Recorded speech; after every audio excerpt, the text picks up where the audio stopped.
கர்த்தருக்குள் சந்தோஷமாய் இருப்பது நம்மளுடைய உணர்வை சார்ந்ததல்ல, கீழ்ப்படிதலை சார்ந்ததாய் இருக்கின்றது. இந்த பிலிப்பியர் 4:4 என்பது ஏதோ ஒரு தேவ ஆலோசனை இல்லைங்க, இது தேவ கட்டளை. இங்க அப்போஸ்தலனாகிய பவுல் தேவ வார்த்தையை ஒரு கட்டளையாக நமக்கு தருகின்றார். என்ன சொல்றாருங்க? எல்லாரும் எப்படி இருக்கு? கர்த்தருக்குள் சந்தோஷமாய் இருங்கள். மீண்டும் நான் சொல்றேன், சந்தோஷமாய் இருங்கள் என்று அப்போஸ்தலனாகிய பவுல் சொல்லுகிறார். அப்படின்னா இந்த சந்தோஷமாய் இருக்கின்றது ஒரு தீர்மானம் என்று நான் சொல்றேன். ஒவ்வொரு தேவ பிள்ளையும் தங்களுடைய வாழ்க்கையில எடுக்கக்கூடிய ஒரு தீர்மானம். நீங்களும் நானும் நடக்கின்ற இந்த வாழ்க்கையின் நடை நம்மளுடைய சொந்த பார்வையின் மூலமாக அல்ல, விசுவாசத்தில் நடக்கின்றோம் என்று தேவ வார்த்தை சொல்லுகின்றது. அப்படி என்றால் தேவ பிள்ளை இந்த பூமியில அவர்கள் தனித்து நிற்பதற்கு ஒரு மிக முக்கியமான ஒரு காரியம் இருக்கும் என்றால், அவர்களுடைய சூழ்நிலைக்கு அவர்கள் எப்படி பதில் தருகின்றார்கள் என்பதுதான் ஒரு தேவ பிள்ளையை அடையாளம் காமிக்கின்றது என்று நான் சொல்லுவேன். அப்போஸ்தலனாகிய பவுல் நான் சொன்ன வண்ணமாக ஏதோ ஒரு வார்த்தையை எழுதி மற்றவர்களை செய்யும்படியாக சொல்லவில்லை.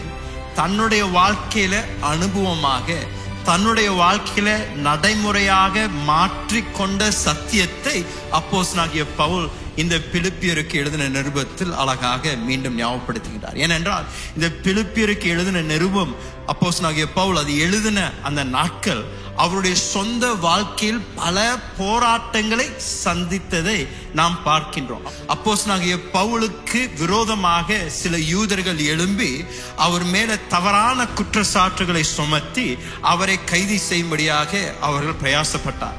அவங்க கைது செய்யப்பட்ட அந்த அப்போஸ்தலனாகிய பவுல் இந்த ஆளுநர்களுக்கு முன்பதாக நின்ற பொழுது ஒரு மனிதன் என்ன பண்றான்? அப்போஸ்தலனாகிய பவுல் இடத்துல இருந்து லஞ்சம் வரும்னு காத்து கொண்டு இருக்கிறான்.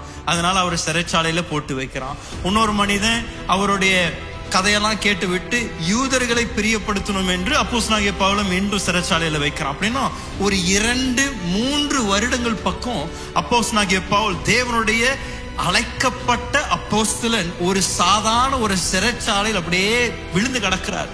அவருடைய ஊழியத்தை செய்ய முடியல. அவர் எதற்காக அழைக்கப்பட்டாரோ அதை அவர் நிறைவேற்ற முடியாமல் ஒரு சாதாரண ஒரு கைதியை போல சிறைச்சாலையில் காணப்படுகின்றார். அங்கிருந்து அவர் ரோமா பட்டணத்திற்கு அவர் பிரயாணம் செய்து அனுப்பும்படியாக அவர்கள் பிரயாசப்பட்ட பொழுது, கப்பலில் அவர் பிரயாணம் பண்ண பொழுது மிக பெரிய ஒரு புயல் அதை அடித்து முழு கப்பலுக்கு சேதமாகி எல்லாரும் ஒரு தீவுல அங்க அவர்கள் சிக்கி அவர்கள் இன்னொரு கப்பலுக்காக காத்து கொண்டிருக்கின்றார்.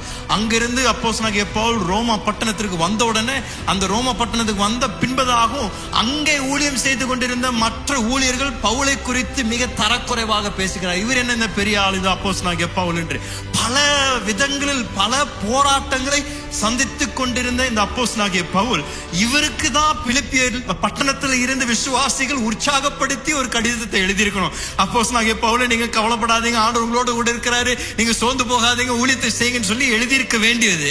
ஆனா அப்போஸ்தலனாகிய பவுல் இவ்வளவும் சந்தித்து, இவ்வளோ போராட்டங்கள், இவ்வளோ வேதனையை சந்தித்து அவர் தைரியத்தோட பிலிப்பியர்ல இருந்த விசுவாசிகளை பார்த்து சந்தோஷமா இருங்க, கர்த்தருக்குள் நீங்கள் மகிழ்ச்சியா இருங்க, மீண்டும் நான் உங்களை பார்த்து சொல்றேன் கர்த்தருக்குள் நீங்கள் திடமனதா இருங்கள் என்று அவர் அவ்வளவு ஒரு தைரியத்துடன் தேவ வார்த்தையை அவர் மற்றவர்களுக்கு பகிர்ந்து கொண்டார். அப்படி என்றால் அப்போஸ்தலன் பவுலுடைய வாழ்க்கையில அவருடைய சந்தோஷம் அவருடைய சூழ்நிலையை சார்ந்ததா இல்லை. அவருடைய சந்தோஷம் இயேசு கிறிஸ்துவிடத்திலிருந்து பிறப்பித்த ஒரு அற்புதமான நிலையுள்ள யாராலும் எடுக்க முடியாத ஒரு சந்தோஷமாக இருந்தது. அந்த சந்தோஷத்தை எந்த ஒரு போராட்டமும் எந்த ஒரு பிரச்சனையும் அதை எடுக்க முடியாத அளவிற்கு அவருக்குள் அந்த சந்தோஷம் பொங்கி கொண்டே இருந்தது. உங்களையும் பார்த்து சொல்றேன், இதுதாங்க ஒரு தேவ பிள்ளைக்கு ஒரு சாட்சி. மனிதன் எவ்வளவு தூரம் உங்களுக்கு விரோதமாக எழும்பினாலும், உங்களுடைய வாழ்க்கையில எவ்வளவோ போராட்டங்கள் வந்தாலும் உங்களுக்கு உங்களுக்குள் இருக்கின்ற விசுவாசத்தையும் உங்களுக்குள் இருக்கின்ற சந்தோஷத்தையும் சத்ருவானனை திருட அனுமதி கொடுக்காதீர்கள் என்று காலையில் உங்களை பார்த்து சொல்றேன். கர்த்தருக்குள் சந்தோஷமாயிருங்கள், சந்தோஷமாயிருங்கள் என்று மறுபடியும் உங்களை பார்த்து சொல்றேன். நம்முடைய தேவன் உண்மையுள்ளவர், வாக்கு மாறாதவர். அவர் சொன்னதை நிறைவேற்றுவார். உங்களுக்கும் எனக்கும் மிகப்பெரிய ஒரு நம்பிக்கை இருக்கின்றதுங்க. நம்முடைய தேவன் உயிருள்ள தேவன். அவர் ஒரு கல் அல்ல, அவர் ஒரு சிலை அல்ல. அவர் உயிரோடு இருந்து இன்றைக்கு உங்களுடைய வாழ்க்கையும் என்னுடைய வாழ்க்கையும் ஆளுகை செய்கின்ற, அனுதினமும் நடத்துகின்ற அற்புத உண்மையுள்ள மாறாத நம்முடைய தேவன் உங்களுடைய வாழ்க்கையில நிச்சயம் நன்மையை செய்வார். இதுதாங்க நம்முடைய சந்தோஷத்தின் ஊற்றும் காரணமாக இருக்கின்றது.